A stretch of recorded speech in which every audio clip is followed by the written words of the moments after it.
Ar tai yra suderinama? Taip, be abejo, tai yra suderinama ir mumise yra daugiau net kraujo, mes ne vien tik rusai ir lietuviai, bet Turime ir ukrainiečių, ir lietuviško kraujo, ir rusiško kraujo, ir žydiško, ir vokiško kraujo. Bet vis tik mes esame visų pirma gal lietuviai, nes Lietuvoje esame gimę, augę. Jeigu neduok dieve,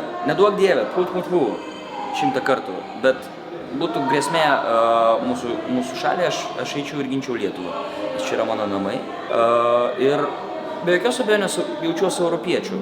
Vėlgi aš esu svarstyklės pagal horoskopą. Vis tik tai aš galvoju apie tai, kad tas identitetas jį reikia išsaugoti. Ir aš nenorėčiau, kad viskas susimakalotų taip, kad žmogus neatsimintų, iš kur jisai kilęs, iš kur jisai...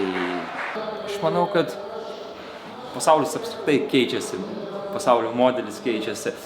Aš manau, kad reikia išsaugoti būtinai kalbą ir žinoti savo šaknis, bet kultūra, jo, bet kultūra jinai gyvas organizmas, jinai formuojasi, transformuojasi kažkaip. Todėl aš tai nematau jokios grėsmės, jeigu vyksta kažkas kitaip nei buvo anksčiau. Man tai, pavyzdžiui, gražu.